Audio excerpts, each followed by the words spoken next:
There's a moment a lot of creators hit when you're doing the work, you're showing up, you're teaching, you're creating, but something still feels off. It's not broken and it's not failing, it's just unclear. Today's conversation is about what happens when you slow down long enough to actually see what's working, what's not, and what deserves your attention next without burning everything down or chasing the next shiny strategy. This episode is a really special one for me because it's not just a conversation, it's kind of a reflection on a journey that we've been on together over the last year. So I'm joined today by Laura Berg, Gracie White, the co-founders of Ground Grooves, which is a movement business built around depth, longevity, and serving a dedicated community. Gracie brings a long-term, systems-oriented mindset to Ground Grooves shaped by years of teaching, experimentation, and learning how to build work that holds up over time, while Laura approaches the business with a strong emphasis on clarity, structure, and intentional growth, balancing creative integrity with the realities of running something sustainable. Welcome, you guys. Anything you would add to that? Oh my God, good job. Yeah. So nice. Wow. Also, it's the first time it's been like, I don't know, to talk about us as separate beings because we work so much together as a united being that it's like, oh, wow, that's nice. We're individuals too. I love that. Well, I'm so glad to have you both here. I mean, we first met about a year and a half ago in Los Angeles at one of Uscreen's events.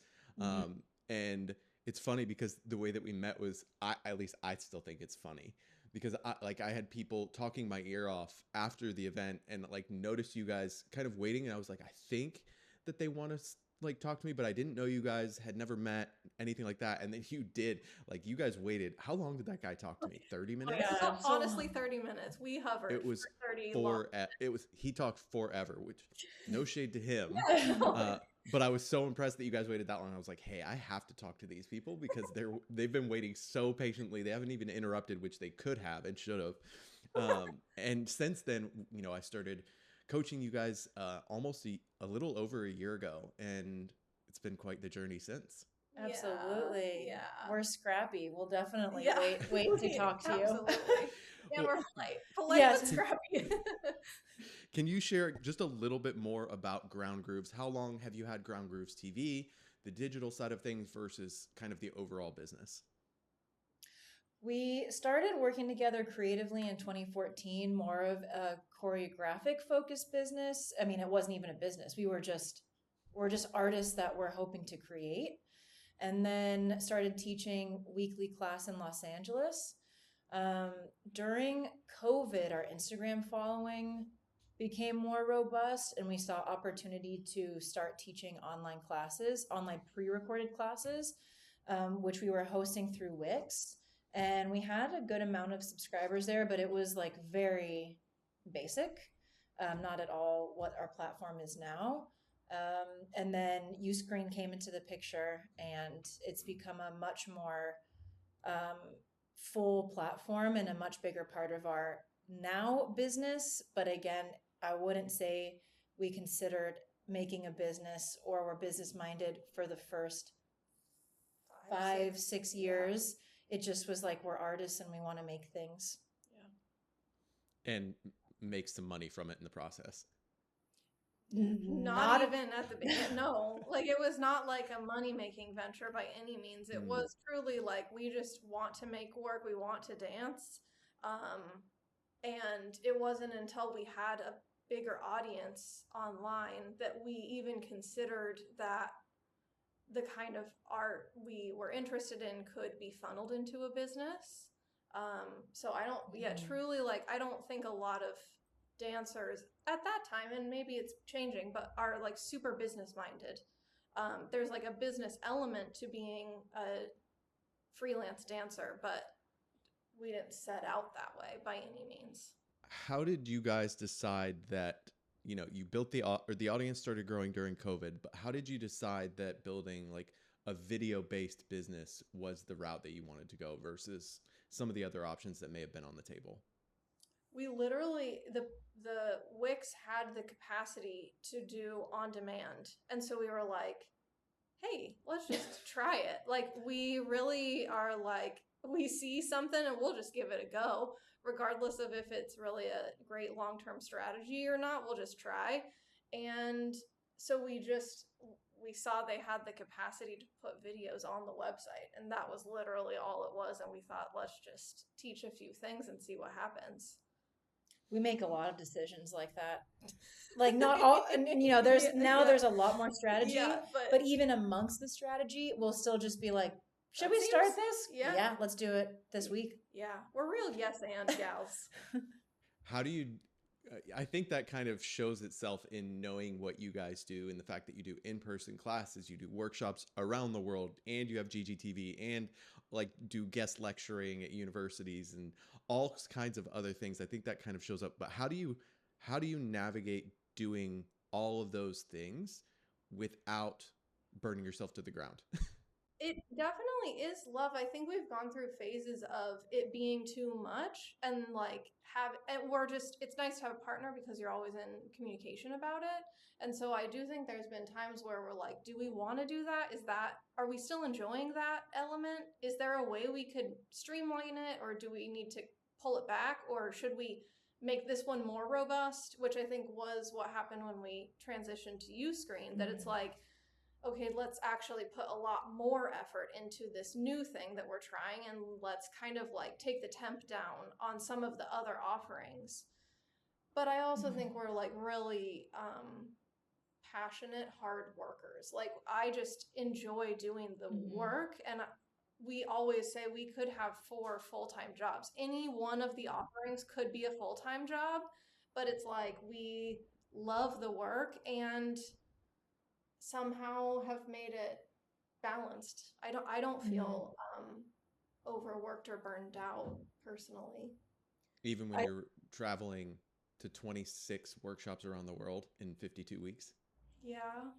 I love it. I feel like for me, it's in seasons. Like in this period of time, I'll have more classes at university, and so like then I'm trying to keep up with everything, and then there will be less in that part of my life, and then I can do more of this. And so I feel like my capacity ebbs and flows a lot. And I also think like being really excited about something new is helpful. Like right now, I feel like we're on a bit of a new tangent, and so I have like a lot of reinvigorated energy where I'm feeling like I have extra, even if I don't have extra time, I somehow have extra energy. Yeah. But yeah, I feel like the burnout thing is like you reach the burnout and then you adjust, and then you reach it again, and then you adjust, and then like I don't know. Yeah. I don't know if I'll ever solve it. I'll just keep reaching it and then drawing back from it. Yeah. Yeah. Ground Grooves TV, GGTV as you guys refer to it mostly, started about 4 years ago with Uscreen. And the reason that you guys came to our event and waited so long to kind of have a chat with me was because you'd been growing a little bit year over year, but then I think it was the second half of 2024, things started to kind of plateau. Is that right? Yeah, that sounds right. Yeah, I would say in general, we were pretty stagnant within the first year. Like we brought over almost everyone from the crappy Wix version that we had. Almost everyone migrated over, and then that was like, oh, great, okay, cool.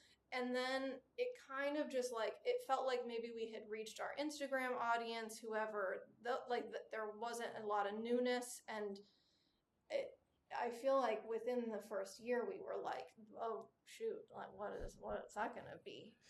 Have we made a big blunder by just like really upping the quality and the cost of this thing that we were formerly doing nearly for free? So it was quite a while where we were just sort of chilling. Maybe a better question is, why did you wait 30 minutes to talk to me? Oh. I feel like we have no formal education in anything business marketing. Our only formal education is in dance, really. Yeah. I mean, yeah. So, and there are, of course, people to look up to in our industry, but I either don't know who they are, or they're not doing the exact thing that we're interested in doing. Like I think we just like are seeking information and mentorship because we have so much to learn. And so in general, I feel like we've been bad about for like the first, 8 years of our time together. We were not great at seeking mentorship, and we were just trying to find out things on our own. And I feel like at some point a few years ago, we had a business mentor, like consultant, and that was super helpful. And I feel like any opportunity to have some sort of information from an expert, we really latch on to, because it's a new opportunity for us. And we had watched all your videos. Like, we Oh, yeah. did like, Yeah.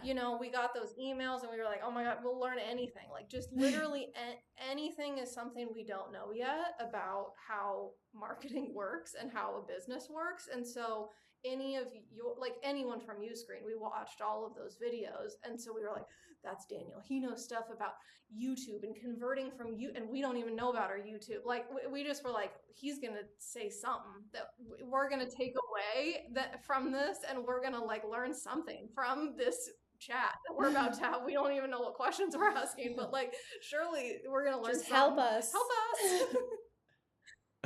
Yeah, I definitely was going to say something. I say a lot of things. But thinking to what you just said, or going back to what you just said about how you watched all of the videos, like whether it was YouTube videos, whether it was the videos that are available just for the Uscreen customers and Membership Plus, I'm curious, you watched all of that content before we ever started working together in like a one-to-one kind of coaching capacity. What do you feel is the biggest difference between the content you consumed in those videos versus what you got out of the coaching relationship? You moved way faster. Like, for me personally, it was like, I can watch the video and do the changes to the email templates or whatever. But I don't know then the next marker for what I should be looking for, if it's working, the analytics of it, when we should be like, oh wait, that didn't work. It's like 2 weeks later, scrap it, move on, try something else. Like, we would just let things linger for 6 months or a year. And so I feel like it was the oversight of understanding that you can just like try things and then move on, which that's like our spirit already. So we are happy to implement that. We just didn't know that it could move that fast. That's for me the big difference. Yeah, I was gonna say that, and then also the like figuring out who our audience was and like what they want, and your help with that, implementing surveys. Like, if there is content online about it, it didn't reach me. Yeah. You just said that the speed of things stuck out to you, but if we go back and kind of look at things in the big picture of 2025 last year when we were working together, we started together early, like first thing in January, or close to it. And the first real result that we started to see, at least in my opinion, looking back on things, was some movement in your internal community and getting engagement up and like driving a level of interactivity with existing subscribers. But that took, I think it was May when it hit that big bump after, 2 or 3 months of like working hard at it. But then the revenue side of things and the subscriber side of things took a few more months beyond that. Were you surprised at how slow that felt in the moment? Yeah. It's still slow. Like, we're still etching. It's like it's improving, community's improving, but it's like a minuscule. We're moving an inch every 2 months, I would say. Yeah. Honestly. But I feel like there were a lot of things the three of us together, we were like, oh, this is probably going to hit. Like, why haven't we been tapping the workshop participants in this way? And I remember we had conversations about it, like, wow, I can see that. We'll get 20 members easy from workshops this year. Like, no problem. And it's like, but it's nice to try a strategy and then know within a month or so, oh, this is not actually working like we thought it would. And we would have just continued knocking at that door for the whole year had you not said, wait, okay, I don't know why. Like, we can talk about the ins and outs of why this isn't converting some other time, but let's like try something else. And I do think that has been really useful. I would say that with all the like lead magnets and the evergreen emails we set up, that I feel much more confident deciding when it's not working and making a change about it and not letting those things just like linger. And that's why we're not just stagnant. We are an inch every 2 months, which I think is like growth, and that's better than where we were 2 years ago, Absolutely. which was like full plateau. Yeah. Well, not, I'm not going to like say your numbers, but I'd say you're moving more than an inch. Like just looking at the revenue you guys did in 2025 versus 2024 is a reasonable difference. Yeah. You guys set a subscriber number when we like in the first month of working together where you're like, if we hit this, we'll be very happy with the way things have turned out. And now you're well past that. And it looks like 2026 will continue to be a great year for you. So I think it's worth giving yourselves a little more credit than that, because I think you are moving more than an inch, maybe a couple of inches. The inch was in regards to the community board. Yeah. I would say we're moving a centimeter per year in terms of subscribers, except for then once we started working with you and we've learned, we just like have more knowledge. We have more information. And now I feel like there's a snowball that I'm pumped about. Yeah.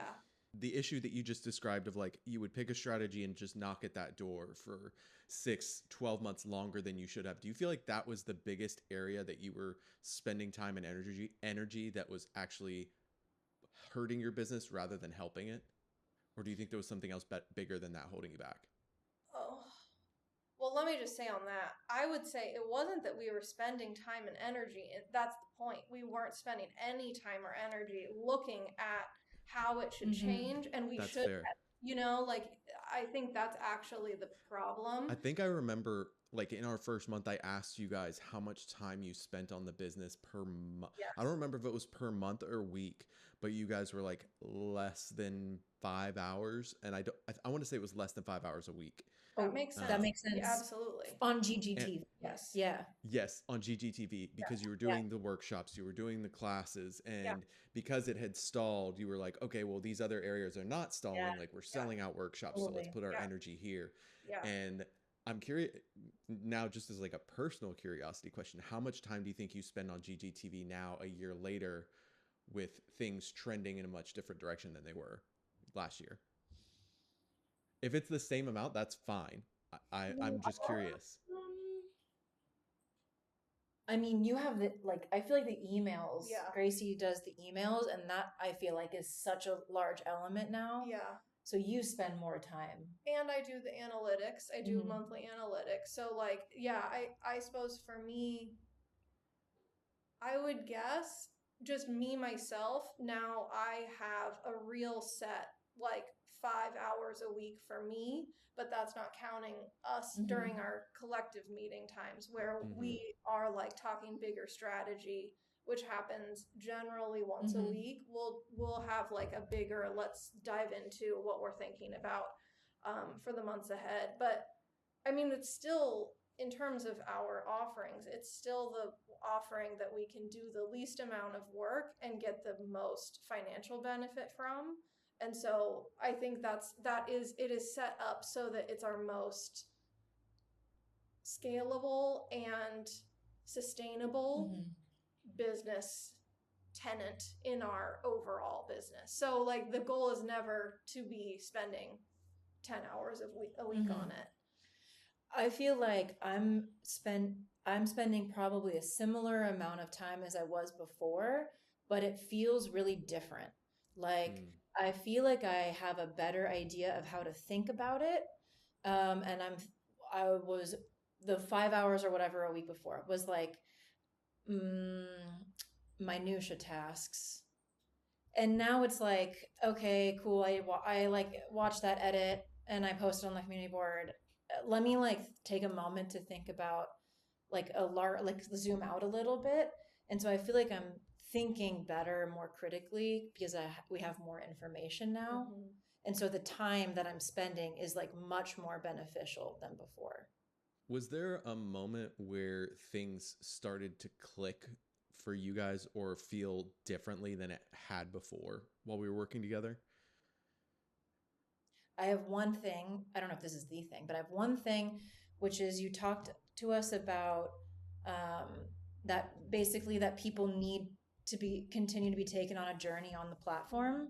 So like we have the marketing journey once they to get them there, but then there's a continued marketing journey through email, community board to continue them on the journey, and even through the way that we organize the content so that they're like always being handheld through the experience.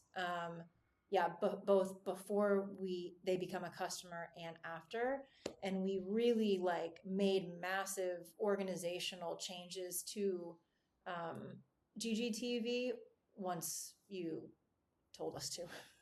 And I feel like that was applicable. Like now we're talking about our YouTube and reworking our YouTube a lot.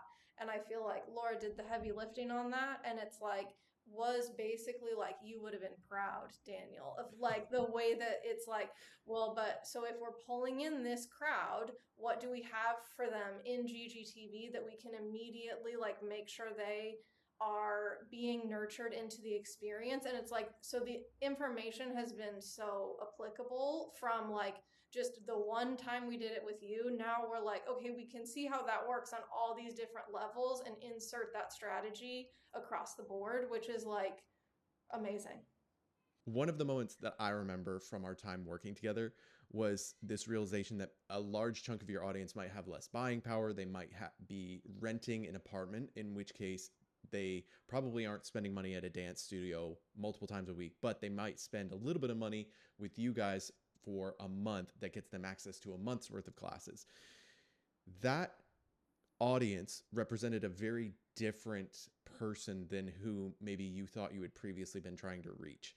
And that happened, I think, a couple times because then there was that. Then we also later realized like, oh, there are people much like you two who like maybe because of injuries or life taking them away from dance, they're coming back to it. And we created messaging for both of those groups. I'm curious, how did that strike you guys? Had you ever done anything like that in like catering message to specific segments of your audience? And how do you think that that has impacted the growth of the business in the last, let's say, 6 months? I mean, of course we hadn't, Daniel. You could have. It's possible. No, but that's part of what I was saying earlier as a major takeaway from working with you is recognizing the power of knowing your audience and how to talk to them. And we did as an experiment, as part of your direction, an overhaul to the messaging on Instagram and also on the GGTV sign up homepage, landing page rather.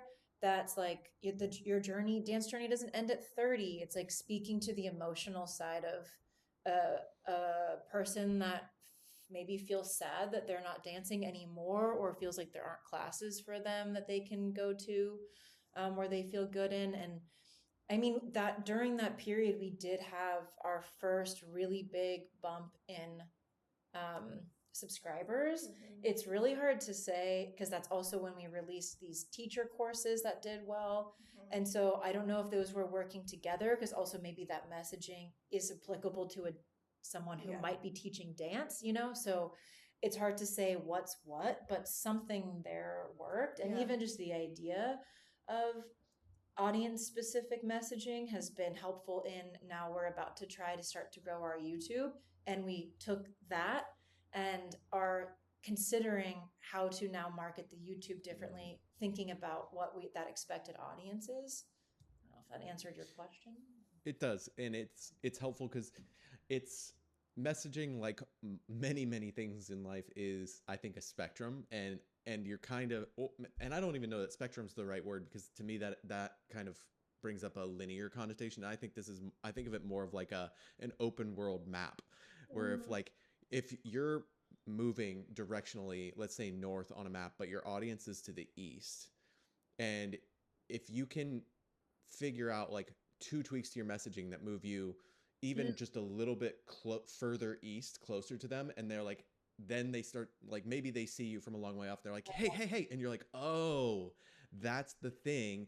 And even if one audience is like directly laterally with us, maybe there's another one further north, there's another one further south. Like that's how my brain kind of breaks up messaging. And what I think we did with you guys was make that little shift that moved you closer. And I still think there are things to, obviously, always to figure out with any business. Like I'm still a year later frustrated with all of your workshop attendees because I know in my heart that there has to be a way to reach those Yes, people. there has to Yes. be. However, I will say you guys are not alone. In all of the coaching I've done over the last year plus with dozens and dozens and dozens of people in similar shoes, like I have talked to many people who are also doing an in-person component, and they have the exact same issue that you guys had, which is that the people who come to their in-person events are rarely subscribers to their digital offering. And Wow. so that's one learning that I've like stumbled across, which is that like they're just different people. Like Yeah. there are in-person people and there are digital people.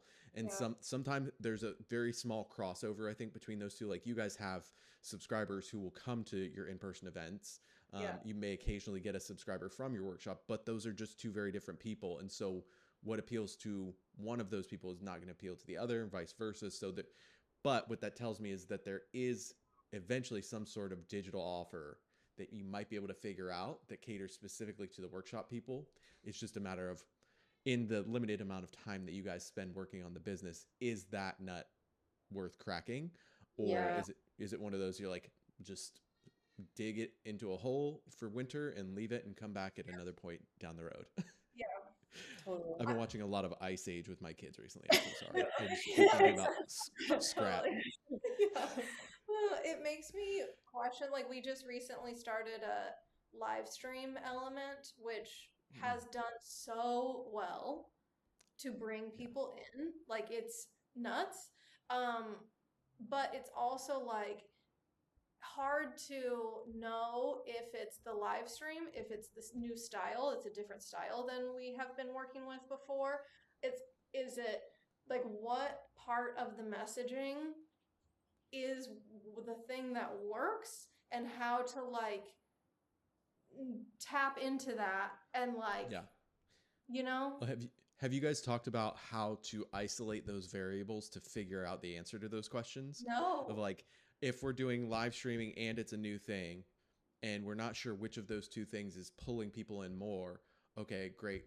Then for the next live stream, we're going to isolate a variable and just do our normal ground grooves movement and not do the new thing, but we're going to do a live stream specific to that because that eliminates that other variable. And you can see how does it compare to the other live streams, blah, blah, blah. So that's one aspect. I'm not surprised to hear that live streaming is doing well for you guys. I think there's a kind of, live has always been somewhat popular, but I think the momentum behind live streaming just continues to grow. And one of the things I've seen in the last year is that there used to, in like the 2010s, there was this really big push of like webinars were huge, like using live streams to get people to convert was really big. And I'm seeing some of that come back around. Like for a while, people got really sick of the webinar and like the live stream selling kind of cycle.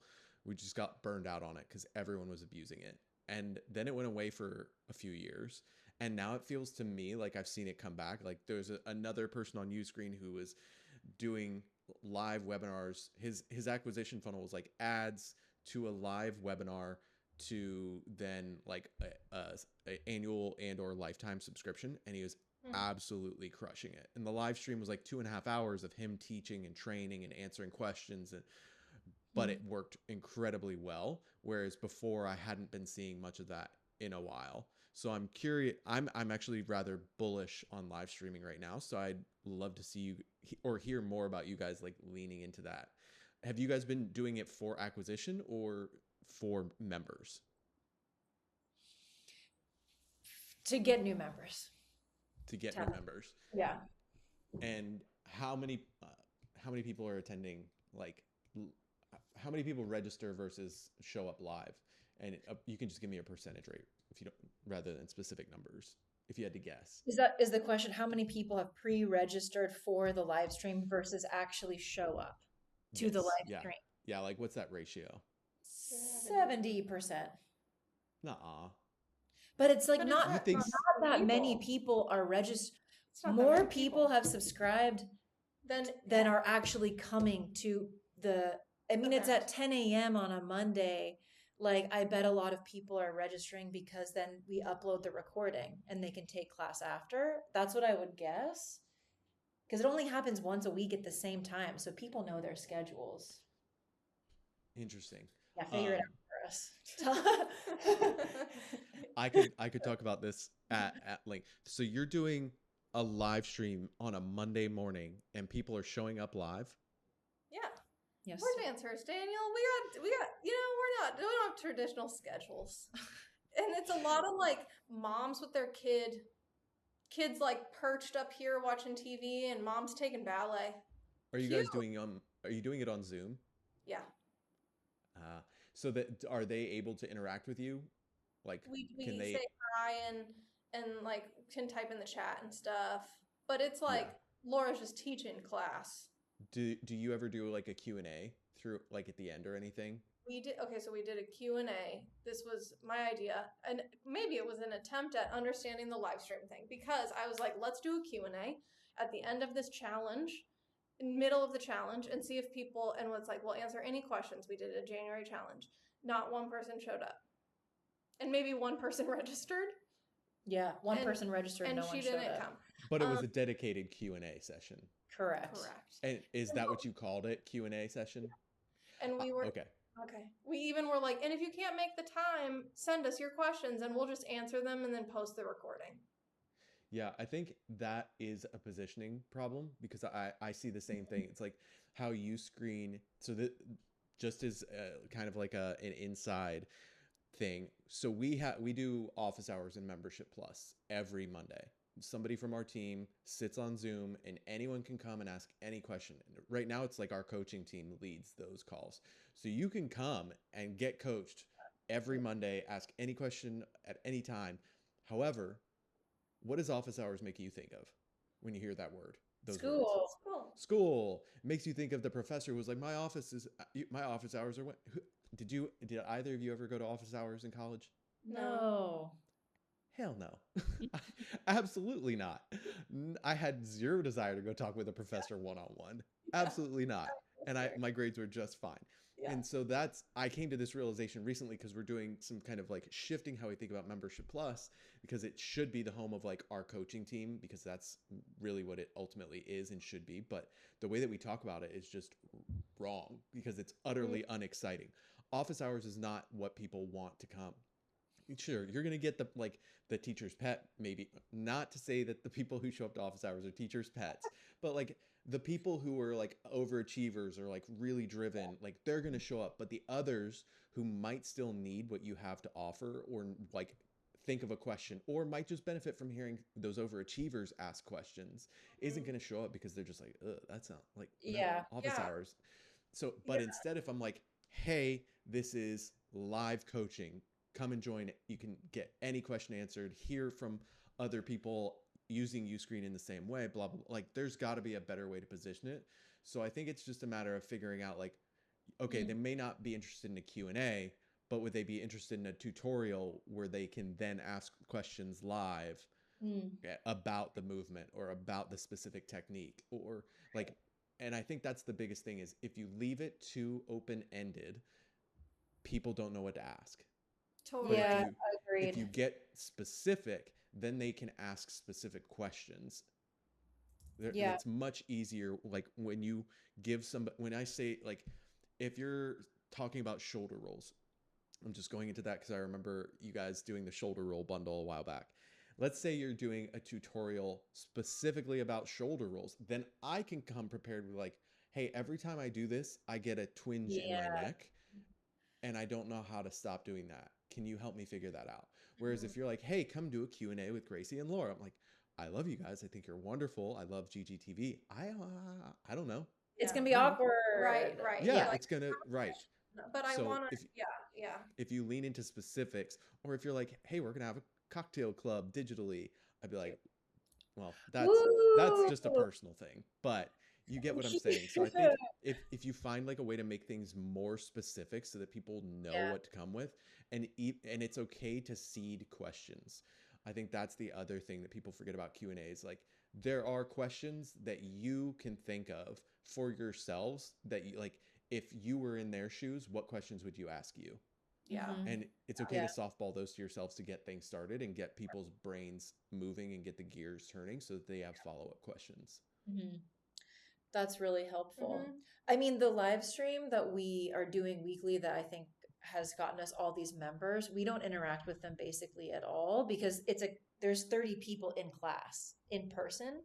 And so, I'm like, "Hi, nice to see you. Bye." But they don't get corrections or anything.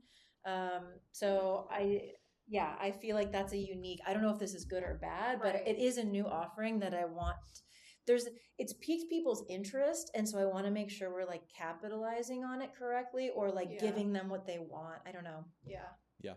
I think the other thing that I might consider doing if I were you guys, and this has come because I'm a student just as much as anyone else, and so like I continue to consume resources because just because I know a few things and have helped you guys doesn't mean there's not more for me to learn.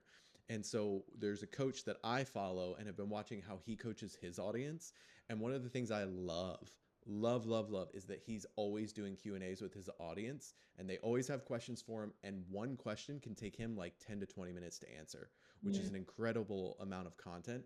And so I think you could even test into like, okay, we're doing this live stream and at the end we have time for one question today, and really make somebody feel like special and seen, and take 5 to 10 minutes to answer. Somebody else is inevitably going to have a follow-up question, be like, join us for our next live stream and we'll make sure to answer your question then, or something like that. Just it's kind of like it's not a cliffhanger, but it is like kind of a come to the next episode of this, and so you can get more out of it, and like pulling people into that additional content I think could go a long way with you guys. Yeah, that's great. Thank you. um Is this a coaching session? Thanks. how much more confidence do you have today than you did last January? Infinite. Wow, that's bold. I genuinely, I feel like everything you taught us we didn't know. That was 3 months of like very intensive on the job training.